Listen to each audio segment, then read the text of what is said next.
বঙ্গের খবর নিবেদন করছে আদি রেডিমেড সেন্টার, সম্পর্কের বন্ধন যেখানে চিরন্তন। Station road, Sodepur. এই খবরটি নিবেদন করছে Swami Vivekananda university, Saint Augustine's day school, Barrackpore. Success for every child.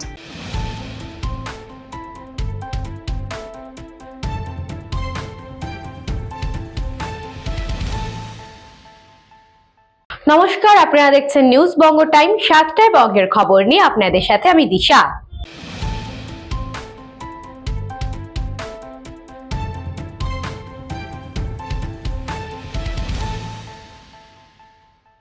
Balurghat শহরের ফ্রেন্ডস ইউনিয়ন মাঠে ভারত সরকারের উত্তর পূর্বাঞ্চল উন্নয়ন মন্ত্রকের উদ্যোগে এবং উত্তর পূর্ব বেত ও বাঁশ উন্নয়ন পরিষদের ব্যবস্থাপনায় 14 থেকে 18 ফেব্রুয়ারি পর্যন্ত 5 দিন ব্যাপী স্বদেশী মেলা অনুষ্ঠিত হচ্ছে। প্রতিদিন সকাল 11টা থেকে রাত 8টা পর্যন্ত মেলা সাধারণের জন্য উন্মুক্ত। দেশীয় হস্তশিল্পের প্রদর্শনীর পাশাপাশি মেলার অন্যতম আকর্ষণ বাঁশ ও বেত শিল্পের প্রশিক্ষণ শিবির। পুরুষ ও মহিলাদের জন্য আয়োজিত এই প্রশিক্ষণে অংশগ্রহণকারীরা শিল্পের প্রাথমিক কৌশল হাতে কলমে শিখছেন। প্রায় 50 জন প্রশিক্ষণার্থী এতে অংশ নিয়েছেন। প্রশিক্ষণ শেষে সকলকে শংসাপত্র প্রদান করা হবে।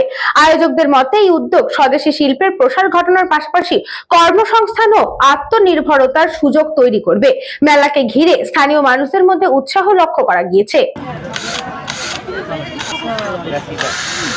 ওইটাই উল্টো পাল্টা হয়ে গেছে। তুমি আমার এটা চেঁচে দাও আর ওইটা চেঁচে দাও।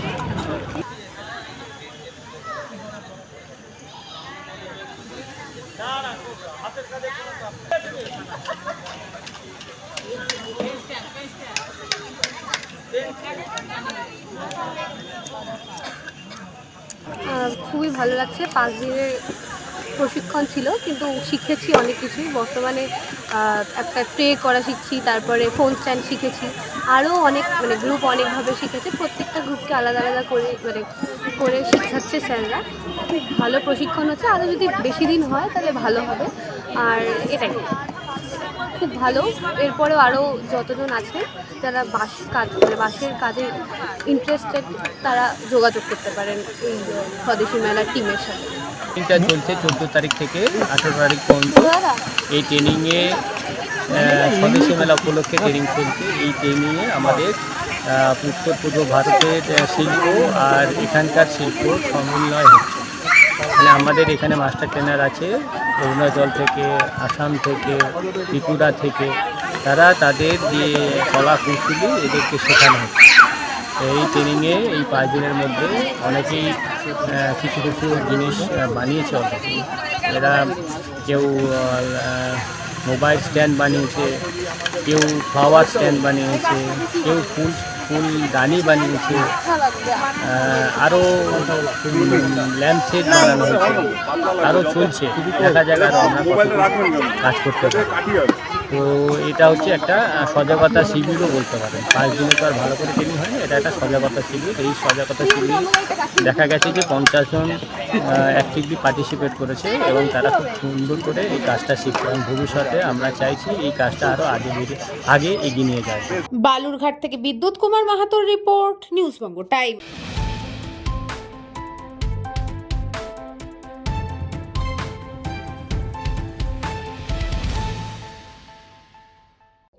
মালদায় চাকরি দেওয়ার নাম করে কোটি কোটি টাকার প্রতারণা। প্রায় 4,500 বেকার যুবক যুবতীর সাথে প্রতারণা। মালদায় চাকরি দেওয়ার নাম করে কোটি কোটি টাকার প্রতারণা। প্রায় 4,500 বেকার যুবক যুবতীর সাথে প্রতারণা। প্রত্যেক চাকরি প্রার্থীর কাছ থেকে হাজার হাজার টাকা নিয়ে চাকরি না দেওয়ার অভিযোগ উঠেছে এক বেসরকারি নার্সিং হোমের কর্তৃপক্ষ নাজিউল শেখ ও তার বোনের বিরুদ্ধে। অভিযোগ মালদার কালিয়াচক থানার অন্তর্গত সুজাপুরে অবস্থিত এক বেসরকারি নার্সিং হোমের বিরুদ্ধে। অভিযোগ, জাতীয় সড়কের পাশে মালদা মিশন হাসপাতাল নামক একটি নার্সিং হোম বেশ কিছুদিন ধরে তৈরি হওয়ার পর গত বছর 2025 সালে জানুয়ারি মাস থেকে বিভিন্ন সোশ্যাল মিডিয়ায় বিজ্ঞাপন দেওয়া শুরু করে। বলা হয় জেলার নতুন হাসপাতাল খুলতে চলেছে, সেই জন্য প্রচুর কর্মসংস্থান, হাসপাতালে বিভিন্ন ক্ষেত্রে নিয়োগ হবে। চাকরির জন্য শূন্য পদের সংখ্যা প্রায় 4,500। পাশাপাশি সোশ্যাল মিডিয়াতে এইও লেখা হয় যে 400 বেডের হাসপাতাল খুলছে। আর এরপরে পশ্চিমবঙ্গের বিভিন্ন প্রান্ত থেকে এমনকি ভিন রাজ্য থেকেও বেকার যুবক যুবতীরা চাকরির দরখাস্ত দিতে থাকে। আর দরখাস্ত প্রদানকারী সবাইকে ইন্টারভিউর জন্য ডাকা হয়। Nursing, group D technician, security সহ বিভিন্ন পোস্টে নেওয়া হবে বলে বিজ্ঞাপন দেওয়া হয়েছিল। অভিযোগ, অভিযোগ, ইউনিফর্ম ও ট্রেনিংয়ের জন্য দিতে হয় 5,000 থেকে 18,000 টাকা।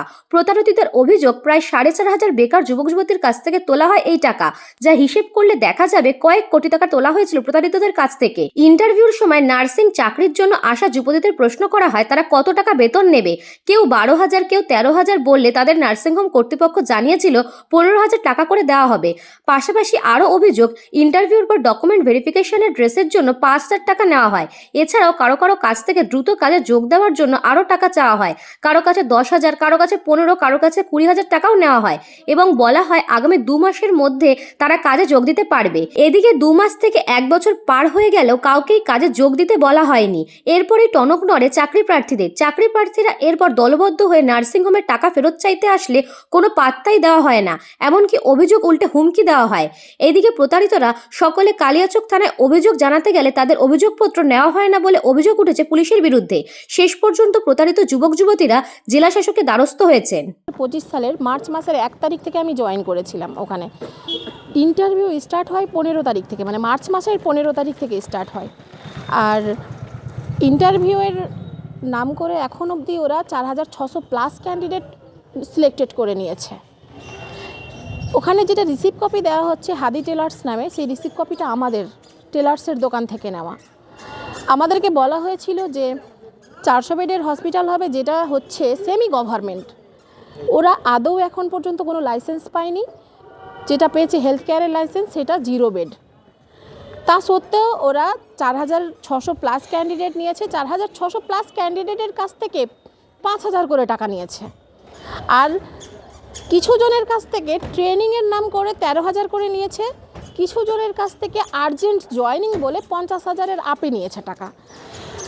টেলার্সের বিষয়ে বলি যে টেলার্সকে যে বলা হয়েছিল যে আমাদের 400 বেডের হসপিটাল, আমার 300টা প্যাড দরকার, কাজগুলো তোমাকে দেবো, মানে সেলাইয়ের কাজগুলো তোমাকে দেওয়া হবে। কিন্তু 300টা প্যাডের পারমিশন নিয়ে ওরা এতগুলো প্যাড ছাপিয়েছে আমাকে না জানিয়ে, মানে টেলার্সকে না জানিয়ে। এখন অবধি টেলার্স জানেন না যে আদৌ কতজনকে নেওয়া হয়েছে। 40+ হসপিটাল কর্তৃপক্ষ। দেখুন, বিষয়টা আমাদের কাছে যেভাবে গোচরে আসলো এবং অনেক প্রতারিত ছেলেমেয়েরা বিভিন্নভাবে অভিযোগ করছে, তো যেহেতু এটা প্রাইভেট ব্যাপার এবং আরও যুবক যুবতীদের উচিত ছিল খোঁজ খবর নিয়ে বিষয়গুলোতে এগোনো, তো যা হোক প্রশাসন, পুলিশ ইতিমধ্যেই ব্যবস্থা গ্রহণ করার চেষ্টা করেছে অভিযোগের ভিত্তিতে। এবং একটা কথাই বলি যে আইনের পথে চলবে, কোনো প্রতারককেই পুলিশ যদি ঠিক মতো অভিযোগ হয়, প্রশাসন কিন্তু ছেড়ে কথা বলবে না। যারা অবৈধ কাজে যুক্ত ছিল তারা প্রচুর পরিমাণ টাকা প্রশাসনের সহযোগিতাতে লোক ঠকিয়ে জায়গা জমি ব্যবসা পাচার সবটাতে করেছে। এরপরে তারা সমাজে একটা ভালো মানুষ সাজার জন্য চারিদিকে গোটা মালদা জেলা জুড়ে নার্সিংহোমের ব্যবসা শুরু করেছে। এবং এই নার্সিংহোমের ব্যবসাটাও তারা আগে যে অবৈধ ব্যবসা করতো সেই ব্যবসার মতোই চলে। সেই জন্য নার্সিংহোমকে সামনে খাড়া করে আর বেকার যুবক যুবতীদেরকে অনলাইনে কিংবা অ্যাডভার্টাইজ করে কাজে নেওয়ার জন্য প্রচুর টাকা নিচ্ছে। এবং এই টাকা নেওয়ার পিছনে যখন তাদেরকে ধরতে যাচ্ছে এই মালিক কর্তৃপক্ষ কিংবা ম্যানেজারকে, তখন তাদের অন্তরায় হচ্ছে তৃণমূল দল আর প্রশাসন। এবং এটা 15 বছর ধরেই চলছে। সেই জন্য এই জাতীয় যারা তাদের ওই পাচারকারীর ইমেজ থেকে ডাক্তারের ইমেজে কনভার্ট হচ্ছে, তাদের ব্যবসা একই থাকছে, শুধু সিস্টেমটা পাল্টে দিচ্ছে। এবং এই সিস্টেম পাল্টাতে গিয়ে তাদের যা যা অবৈধ ব্যবসা, অবৈধ সিস্টেম সেটাই চালাচ্ছে। এখানে বেকার যুবকরা প্রলোভিত হয়ে, তা তো স্বাভাবিক ব্যাপার, বেকার হয়ে তো তারা কাজের সন্ধানে ঘুরবেই। এইটা একটা নতুনভাবে ওরা ভদ্র সভ্যভাবে লোককে লুট করার আইটেম শুরু করেছে। রথবাড়ি থেকে সবচেয়ে ভালো হয় গৌরবঙ্গ থেকে নেমে যাবে না, গৌরবঙ্গ থেকে নেমে যাওয়াটা সুবিধা। হ্যাঁ, আমি ধরিয়ে দিচ্ছি আপনাদের। হ্যাঁ, আমি বলে দিচ্ছি। আমরা গৌরবঙ্গ ইউনিভার্সিটির সামনে নাম। কয়জন আছেন আপনারা? হ্যাঁ, বিজয়া তারপর দিচ্ছি।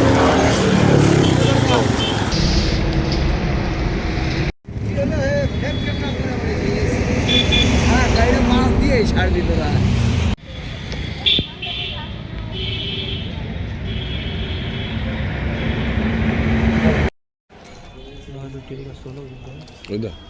মালদা থেকে অশ্বিনী গুপ্তার রিপোর্ট, নিউজ বঙ্গ টাইম।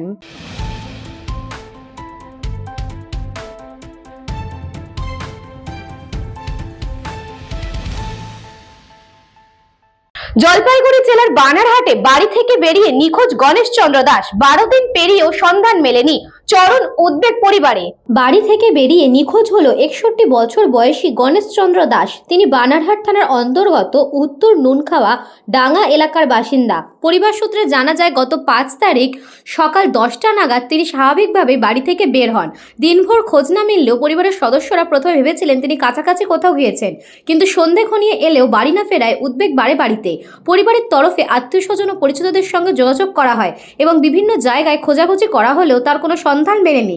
জানা গেছে, বাড়িতে তিনি ছিলেন একমাত্র উপার্জনকারী। হঠাৎ তার নিখোঁজ হয়ে যায়, চরম দুশ্চিন্তায় রয়েছেন পরিবারের সদস্যরা।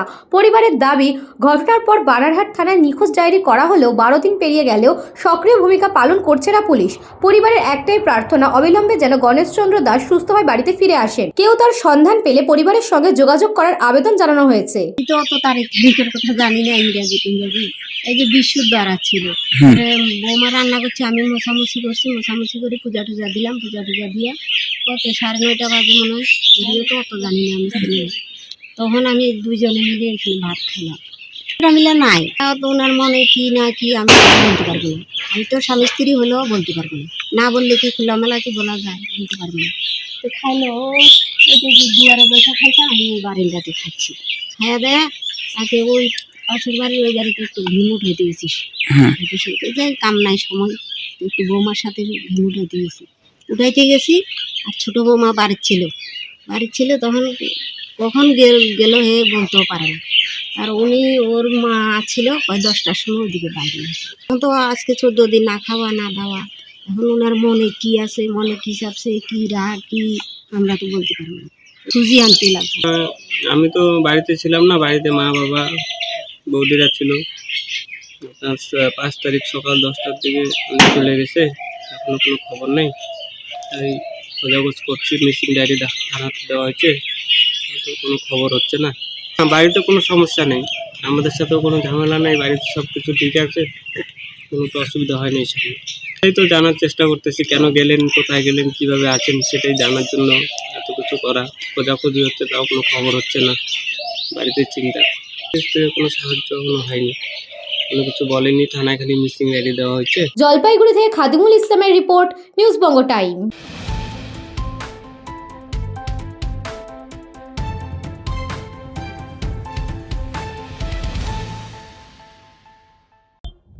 এখন সময় বিজ্ঞাপন বিরতির।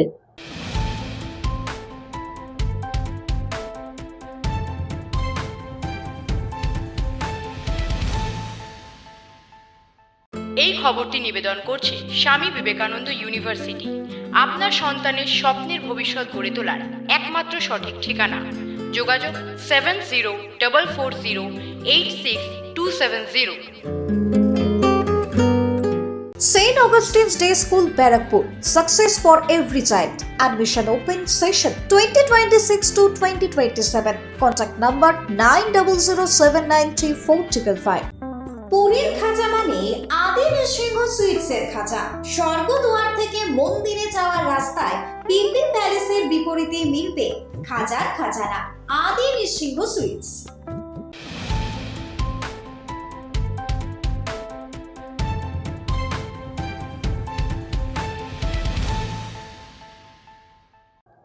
ফিরে এলাম বিজ্ঞাপন বিরতির পর। চোখ রাখবো পরবর্তী খবরে।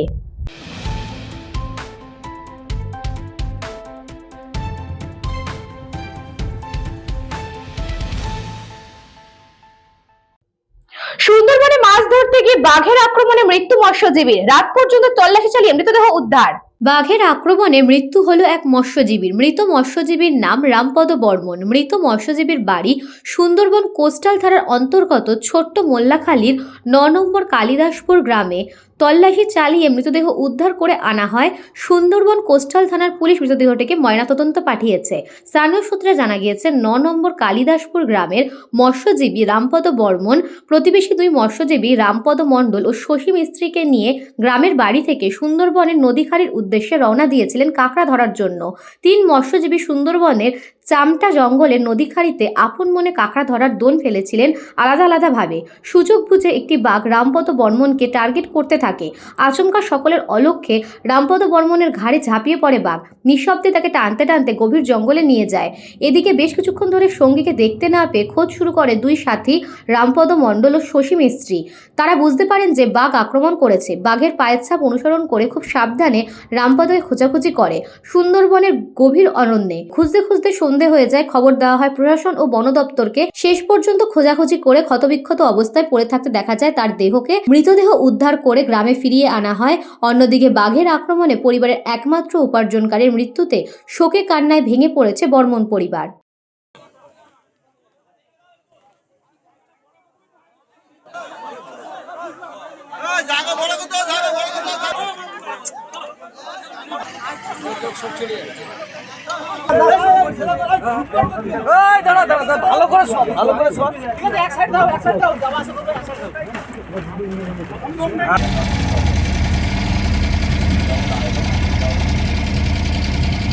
দক্ষিণ 24 পরগনা থেকে বাবলু প্রামাণিকের রিপোর্ট, নিউজ বঙ্গ টাইম।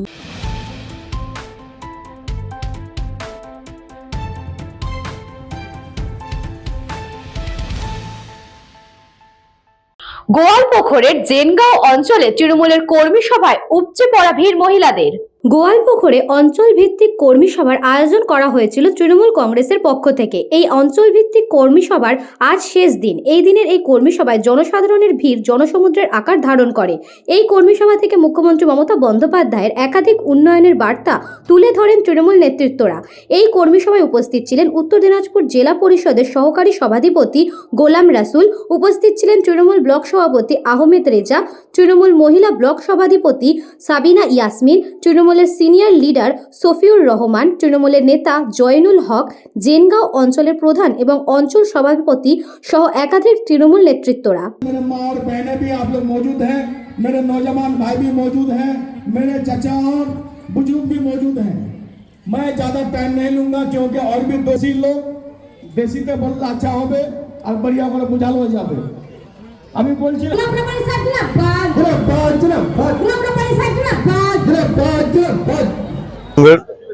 সারা ভারতবর্ষে আছে, কিন্তু আমরা এখন পশ্চিমবঙ্গের কথা বলছি। এই বিজেপি মানুষের ম্যান্ডেটে না জিতে যেগুলো ষড়যন্ত্র করছে, সবাই জানেন স্যার নামে, যেটা পশ্চিমবঙ্গতে যেগুলো ডেইলি ওর গাইডলাইন চেঞ্জ হচ্ছে। কালকেও একটা নোটিশ পাঠিয়েছে না, যেটা আগে 11টার মধ্যে ছিল কি গভর্নমেন্টের যে দিতে হবে কোনো বাড়ি বা কিছু দিয়ে থাকে ওটা মান্যতা হবে। কালকে ইয়ার কাছে পাঠিয়েছে যে এই যে ইন্দিরা আবাস যোজনা বা PMAY, এখন বাংলা আবাস যোজনা যারা পাচ্ছে ওর যা সার্টিফিকেট আছে ওটা গণ্য হবে না। একটাই কারণ, এখানকার ভোট কিভাবে কাটতে হবে। এখানকার লোককে না দাদা ছিল, বাবা ছিল না, এখানকার লোকগুলো অতদিন ধরে আছে, এদেরকে ভোট কাটে, এদেরকে ভোটের প্রক্রিয়া থেকে বের করতে হবে। মানে সোশ্যাল মিডিয়ার যারা এসেছেন তারা এটা কভারেজ করতে, আমাদের প্রায় 14টা জিপিতেই আজকে শেষ হয়েছিল। প্রতিটা জিপিতেই আপনারা গেছিলেন কভারেজ করার জন্য, আপনাকে আমরা ধন্যবাদ জানাচ্ছি। গোয়ালপুকুর ব্লক থেকে দেখেন, আমাদের উদ্দেশ্য ছিল যে রমজান মাস স্টার্ট 18 তারিখ থেকে মানে হবে। আমাদের উদ্দেশ্য এমআইসি জনাব গোলাম রাব্বানী সাহেবের নির্দেশের মোতাবেক, আমাদের যে জেলা পরিষদের সরকারি সভাধিপতি জনাব গোলাম রসুল সাহেবের নির্দেশের মোতাবেক আমরা একটা বসে আলোচনা করেছিলাম যে আমাদের রমজান স্টার্ট হওয়ার আগে আমাদের 14টা গ্রাম পঞ্চায়েতে কিন্তু আমাদের যে অঞ্চল কর্মী সভাগুলো মানে এটা আরও আমরা শেষ করে দেবো।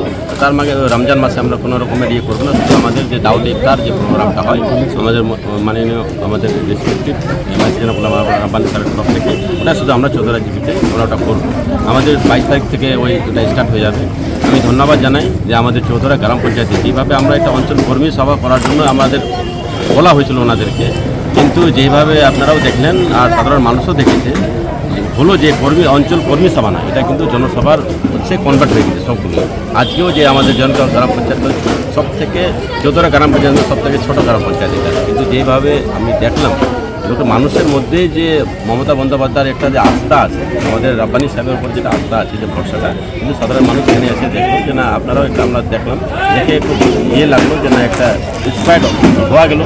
মানুষ যেভাবে আমাদের যারা লিডারশিপগুলো ছিল, কিন্তু এখানে গ্রাম নিজের নিজের ওয়ার্ডগুলোতে যারা প্রচার করবে, আমাদের যে মাননীয় মুখ্যমন্ত্রী যে স্কিমগুলো আছে, আমাদের জেলা পরিষদের সহকারী সভাপতি এখনই সবগুলো ব্যাপার নিয়ে আপনাদেরকে বিবরণ দিয়ে দিলেন, সবগুলো বলে দিলেন।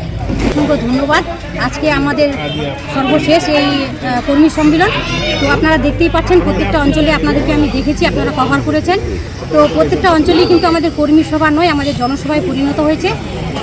একটু আগে বলছিলেন আমাদের সভাধিপতি যে মাননীয় মুখ্যমন্ত্রীর উন্নয়নকে দেখে মানুষ আজকে ভিড় করেছে এবং মাননীয় মুখ্যমন্ত্রীর উপরেই আস্থা রেখেছে। আগামী দিন আশা করছি বিপুল ভোটে জয়ী হয়ে আমাদের মাননীয় গোলাম রব্বানী সাহেব এখান থেকে জয়ী হবেন এবং আগামী দিন আমরা বিশেষ করে জেনগাঁও অঞ্চল, এই অঞ্চল আমার অঞ্চল, আমি এই অঞ্চলেরই থাকি, মানে এই অঞ্চলের মহিলা একজন।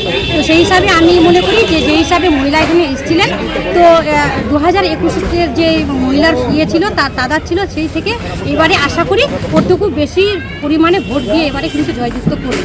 আর মনে হচ্ছে যে 14টা অঞ্চলের শেষ, যেহেতু আজকে আমাদের এই কর্মী সভা, তো সব জায়গায় দেখে মনে হচ্ছে এটাই যে এবারে 2026-এ কিন্তু খেলা হবে। পরিমল সরকারের রিপোর্ট, নিউজ বঙ্গ টাইম।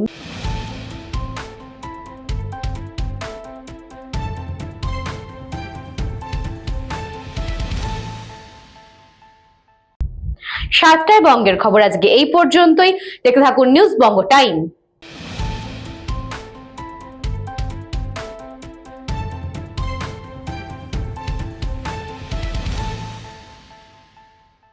এই খবরটি নিবেদন করছে স্বামী বিবেকানন্দ ইউনিভার্সিটি। আপনার সন্তানের স্বপ্নের ভবিষ্যৎ গড়ে তোলার একমাত্র সঠিক ঠিকানা। যোগাযোগ 7044086270। St. Augustine's Day School, Barrackpur. Success for every child. Admission open session 2026 to 2027. Contact number 9007934555. পুরীর খাজা মানে আদি নৃসিংহ সুইটসের খাজা। স্বর্গদুয়ার থেকে মন্দিরে যাওয়ার রাস্তায় পিপি প্যালেসের বিপরীতে মিলবে খাজার খাজানা আদি নৃসিংহ সুইটস।